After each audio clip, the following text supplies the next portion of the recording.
Today's video is brought to you by Cars and Bids, my online enthusiast car auction site that recently sold this, and this, and this, and this, and this. Check it out at carsandbids.com. This is the new 2024 Toyota Tacoma, and it's a legend. Everyone's favorite, go anywhere, do anything, last forever mid-sized truck, and now it's been redesigned for the 24 model year with a new look, new powertrains, new tech, new everything. Today, I'm going to review the new 2024 Tacoma and show you all of its quirks and features. All right, time for the quirks and features of the new Tacoma. Like I said, fully redesigned for 24, and there's lots of big news, but I'm gonna start with some of the biggest under the hood, the powertrain. The old engines are gone. That naturally aspirated four-cylinder and the V6 that Toyota had been using for years have been replaced by a turbocharged four-cylinder that will appear in all new Tacoma models. Now, the new turbo four-cylinder is 2.4 liters, and it comes in varying grades. So the base model has around 230 horsepower, which is a huge 70 horsepower boost over the old base four-cylinder engine, a pretty big upgrade. If you move on to the mid-level engine, which I suspect is where most of these trucks will sell, you get the same turbo four-cylinder with about 280 horsepower, which is roughly equivalent to the outgoing V6 model, except now four-cylinder with better fuel economy. Now, at the top of this engine range, you have this same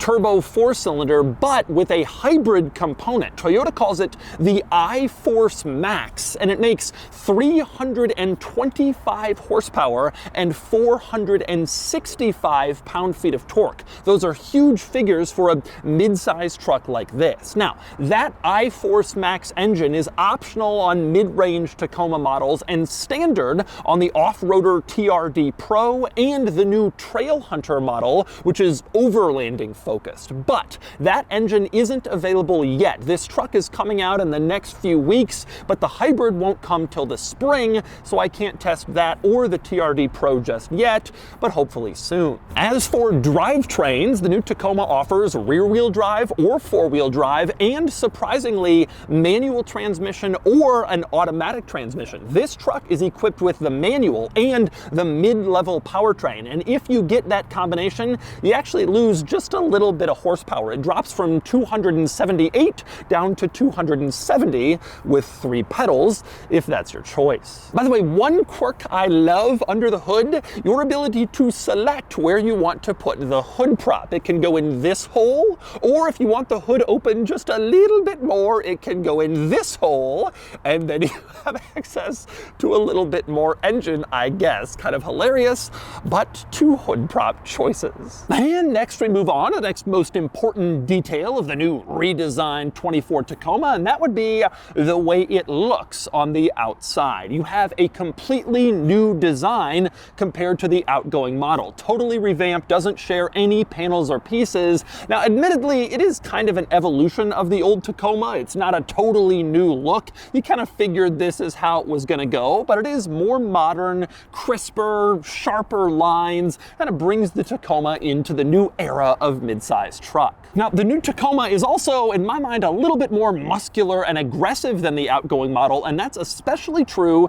for the new TRD Pro and that overlanding-focused Trail Hunter model I mentioned. Like I said, can't review those yet, but Toyota has shown images of them, and they look pretty rough and ready to go. But even this TRD off-road model looks pretty aggressive with its black wheel centers and its fender flares. Might not be the TRD Pro, but it is a cool looking truck, even if you only get the TRD off-road. Now, interestingly, Toyota is still offering the new Tacoma with 2 body styles. There's the crew cab with 4 full doors like this truck has, or an extended cab model. A lot of automakers are abandoning that extra cab cab body style, but not the case here. It still has it. Now, as for sizing, the new Tacoma is about the same overall length as the outgoing model, but its wheelbase has been stretched a few inches, presumably for interior room, to add a little bit more interior space for front and rear passengers. And along with the modernization of this truck comes mostly LED lights on the outside. The Tacoma has been a halogen light holdout for a long time, but they've switched to almost exclusively LEDs. However, it wouldn't be a Toyota truck unless there was at least one halogen, and so the front turn signal is indeed still an old school bulb rather than a new LED like most other vehicles. Also interesting and worth pointing out, a quirk on the outside. At the base of the windshield, you see Toyota trucks and then some dots and dashes. That's Morse code, and it says badass trucks. I guess Toyota figured they couldn't actually write badass trucks. It might be considered vulgar, so instead they wrote it in code. And next up, we move on to the tailgate and the bed of the new Tacoma, where there are some interesting quirks and features worth pointing out. Let's start with the tailgate. Now, opening it is pretty simple. You put your hand in this little slot, press the button, and the tailgate opens. You also have tailgate openers on the key fob, as you can see, and a button to the left of the steering wheel. Pretty standard. But if you want to close the tailgate, there's a hidden little feature the new Tacoma offers. You come over to the brake light, and on the side, you can see this large rectangular panel. You push that, and that's the tailgate closer, and it automatically closes. And there's one of those on both sides, so you can walk up to the truck with the tailgate down, driver or passenger side, press it, and the tailgate comes back up. But let's talk through the bed. There are a couple of interesting items in here. Over on the passenger side, this is a storage compartment. You open up this panel and you can, well, stick stuff in here to store. Pretty simple. Now, above that, you have a household power outlet, which is always useful to find in a truck bed for tailgating or powering tools or whatever you might want. But the really cool feature comes on the driver's side under this panel. You lift it up and there's a little bit of storage in here, as you can see, but you also have power outlets in here. Under these rubber covers, you have two USB-A ports and a cigarette lighter style outlet. So basically all of your possible power outlets are in the bed of this truck under these covers, which is pretty cool. You can use your Tacoma to, well, power stuff, which is kind of nice.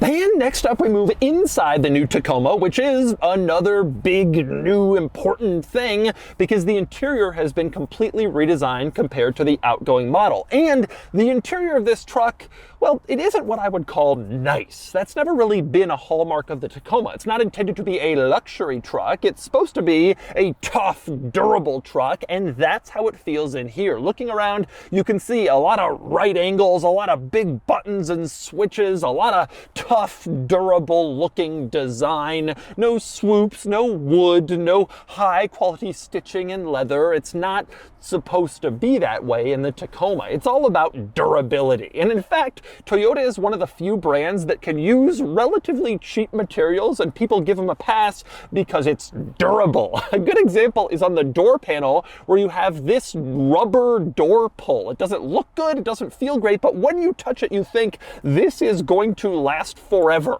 And it will. Now, one cool feature I want to talk about right away when you get into this truck, on the center of the dashboard, you have this speaker, and it's not just a stereo speaker. You push this eject button and it pops out, and you have a portable speaker that you can use in the truck when you're driving or at a campsite, at a job site, playing sports, whatever, when you're outside the truck. Of course, it's a Bluetooth speaker, so you can just sync up your device to it and play music, and that is a pretty cool feature. Now, beyond the speaker, other interesting quirks and features in here, let's start with the door panel, which has two-level storage, upper and lower, which is pretty cool. You don't always see that on door panels on mid-sized trucks, but you have it here. And there's more storage on the passenger side of the dashboard. You have a big glove box, so big, in fact, that it kind of gets in the way of knee room for taller passengers, but it is there, and you can put a lot of stuff in it. Above that, you also have this little storage tray where you you can stick more stuff if you want.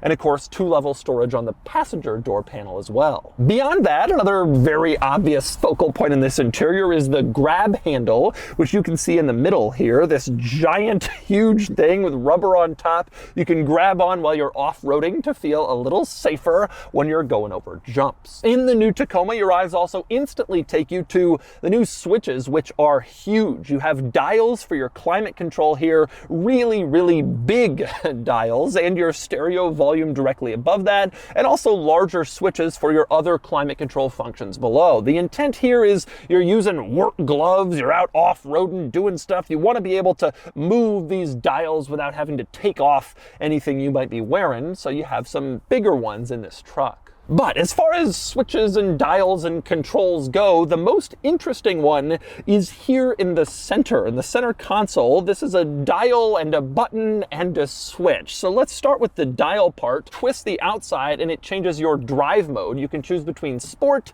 eco, and normal as you twist it around. Pretty simple. Now inside you have 2 buttons. One is IMT, which stands for Intelligent Manual Transmission. This truck has a manual transmission, and if you turn on IMT, it will rev match on downshifts for you, it will rev hang on upshifts, and it'll help avoid stalls. So that's a nice feature to have. The lower button, labeled drive mode, is not actually a button. That's just telling you that the dial going around it is the drive mode. So there's 2 buttons there, but only one of them is a button. The stranger thing though is the switch below, which lets you choose between 2- and 4-wheel drive. There's like a 2-step process. You have to push in on the outside to confirm it's what you want to do, and then move the switch over to 4-high or 4-low, or back to 2-wheel drive. Kind of an interesting operation, but that's what they've done. But anyway, next up, other interesting and quirky items in here. For one, the wireless cell phone charger here in the center console is upright. As you can see, it's vertical instead of horizontal and flat, which is great because that means it doesn't take up as much space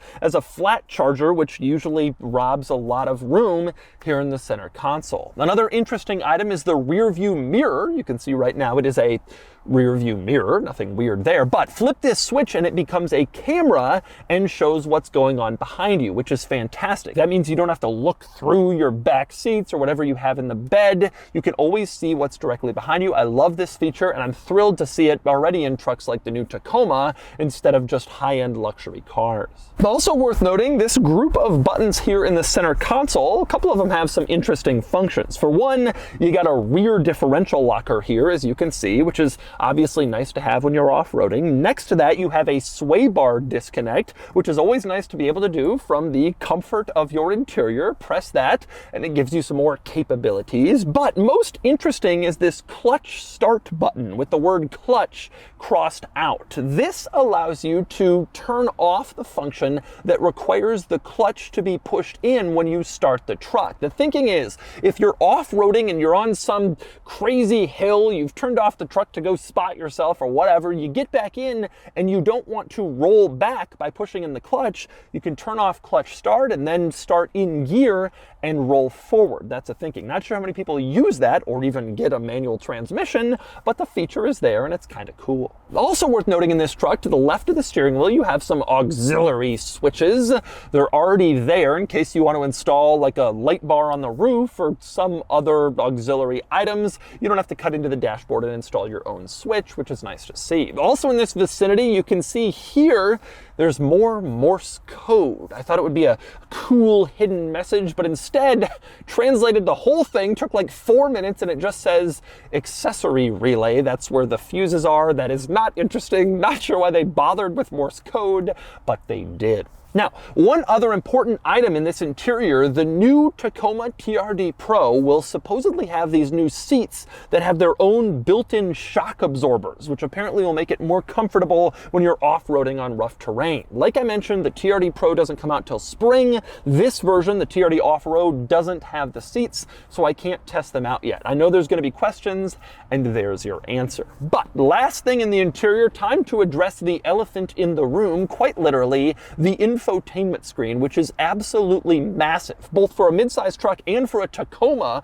which has been relatively low tech for a long time. Not anymore. You got this huge screen, which has some great pros and a few drawbacks too. The benefits are obvious. Well, it's huge, so you can see exactly what you're doing at all times, and it's very responsive to your touch. It's actually a pretty simple system, and it works very easily, exactly like you'd expect, responsive like a smartphone. It's all pretty simple. And they haven't integrated the climate controls into this screen, which is a nice thing. You can adjust your climate controls, turn on your heated seats, your heated steering wheel, all without going into menus like some infotainment screens unfortunately have done. The other big piece of great news in this infotainment screen is the camera technology in this truck, which is vastly better than previous Tacoma models. You can see here, not only is the camera quality a lot better, which is obvious at first look, but there's a million different camera angles which you can see, including a new 360 camera showing all around the truck, which is a huge improvement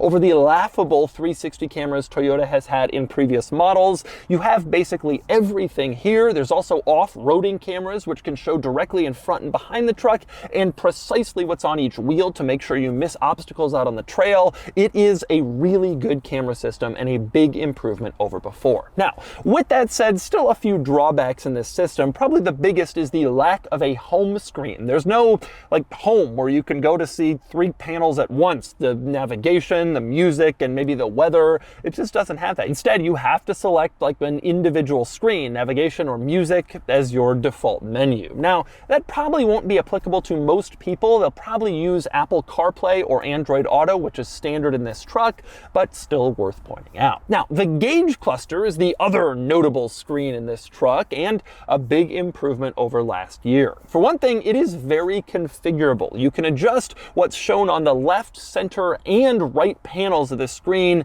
to display all sorts of varying information, from the music you're listening to navigation directions, to your transmission or engine temperature. You can have it all shown here. Your pitch and roll for when you're off-roading, various different displays here, which is nice to see. You can also adjust the overall look of the screen, and you have 4 rather quirky choices. You can see here, there's casual, smart, tough, and sporty.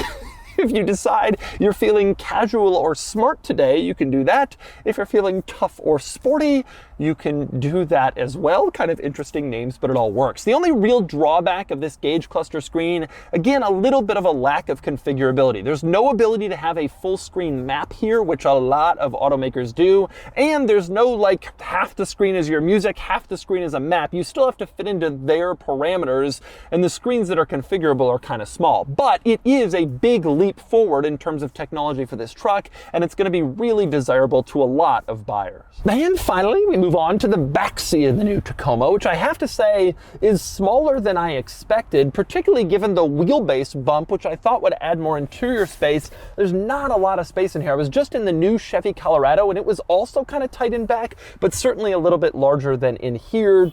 Feels just smaller than you might think. With that said, a few cool features back here. For one, power ports. You have 2 USB-C chargers, as you can see, and a household style outlet back here, which is nice and impressively useful for rear passengers. You also, in this back seat, have some storage under the seat bottom. If you lift it up with this little strap on the side, you can see there's storage under here. Although worth pointing out, Toyota says this storage is only available on the non-hybrid models. So the TRD Pros won't have storage here. Presumably there's some hybrid components under this seat. Now, worth pointing out, the back window also opens up, although that's pretty common on most pickup trucks. It's power operated from the front seat. You press this button here, and then the back window opens for a little extra airflow in your Tacoma. All right, driving the new Toyota Tacoma. This is a big moment. Now, this particular truck has a manual transmission. Nobody's gonna get this truck with a manual transmission, but I'll at least be able to give a little bit of insight into what the stick shift is like for the 9 people who do get it. So first and foremost, the big question everybody's gonna wanna know, the powertrain. This is a turbo 4-cylinder, a lowly 4-cylinder engine instead of the big old V6. that we've grown accustomed to. Is it awful? You're not going to hear that from me. Maybe other people won't like it as much, but I got to tell you, I am supportive of turbo 4-cylinders. I've driven some that have been great, and I'm supportive of Toyota's turbocharged engines. This is still a powerful 280 horsepower, or 270 with the manual, is still a bulky number, and so let's see how it does. First impression sitting in this truck, driving position is great. You still feel the same sturdy, strong, sitting above everything kind of feel that you're accustomed to when you're in a Tacoma. Tacomas before, and people are going to still want that from the Tacoma. That's one of the things people love most about this truck, is sort of the aggressive, sort of macho demeanor that it has. This brawny kind of like, you know, I can do anything, I can go anywhere sort of feel. This truck still has that. As for the powertrain, so far so good. I would say it's not incredibly fast, but it's reasonably responsive, and it's reasonably responsive in the mid-range, which is where you're most worried about a turbo 4-cylinder. Like, is it going to take time to spool up, and is it really going to deliver the mid-range punch that a nice, smooth, kind of torquey V6 has? And the answer is yes. I will say it doesn't feel fast. That was true, though, of the old Tacoma's V6. This truck is probably a little bit heavier than the outgoing model. It has about the same horsepower. It wasn't going to feel quick. I am curious how the TRD Pro version will do. I suspect that will feel like fast and responsive, but I don't think you're losing much by getting a 4-cylinder engine in this truck. It definitely doesn't feel like worse or remarkably slower or awful or whatever. It feels about the same, honestly. Now, interestingly, the manual transmission actually feels pretty good. You get good rev matching thanks to the IMT feature. The clutch is great, very smooth. The shifter itself is great, very smooth. A lot of good benefits of the stick in this truck, if that's what you want, although I wouldn't do it myself. I'm not a big, I need a manual in my truck kind of guy like some people are. It's just not a common thing I think a lot of people are going to want. And it's a little bit, it's like enthusiast overkill. We still offer it because we're enthusiasts, but come on. And I kind of feel that way too. Interestingly, the steering and handling feel is pretty good. It's not sporty by any stretch of the imagination. No one would accuse it of being sporty. It certainly isn't. But it feels like nice and composed, easy to drive, very like sturdy and robust feeling, maybe even more than the old one, which kind of had that sturdy and robust feel. It feels wider and bigger than it is in terms of the driving experience, and that's not meant to be in a bad way. That's meant to say like it feels more sturdy and more stable than a mid-sized truck is. It feels like a very capable, very do-anything truck, which is how the Tacoma has always felt. And I suspect a lot of engineering resources have gone into making sure that this one still had that feeling, that sort of Tacoma-ish feeling of this, I can go anywhere, I can run over that car, I could survive an apocalypse and still drive this truck. It kind of still feels like that. This version of the truck is good. It's exactly what you want from a Tacoma. It just a little bit more refined compared to the old one. But having more power and more brawn to the look and that kind of thing of the hybrid version, I think that's really going to be a very compelling truck. And it kind of takes the Tacoma into a new area where it hasn't been before with that much additional horsepower. But overall, they've basically taken what's made the Tacoma great for a long time and just kept all that and refined it a little bit in various areas. Better fuel economy, better technology. It looks more modern. It has a few new features that the old ones kind of were lacking. It's a Tacoma for the next generation, and it hasn't lost its Tacoma-ness, and it still drives and feels great. And so that's the new 2024 Toyota Tacoma, the latest version of Toyota's legendary ultra-popular pickup truck. There's a lot to like here, and I'm not surprised to say it. It looks like the new Tacoma is gonna be a hit. And now it's time to give the new Toyota Tacoma a DougScore. And the DougScore is here, 48 out of 100, which puts the new Tacoma here against some similar trucks. But it's worth pointing out most of the other mid-sized trucks I've reviewed have been the top-of-the-line off-roady versions, whereas this Tacoma was just the normal TRD off-road model, not the TRD Pro or the new Trailhunter, so my guess is those will score even better when they appear in the spring. As a relatively normal truck, though, the new Tacoma I reviewed is tremendously compelling, and I think it's a great redesign of an iconic vehicle.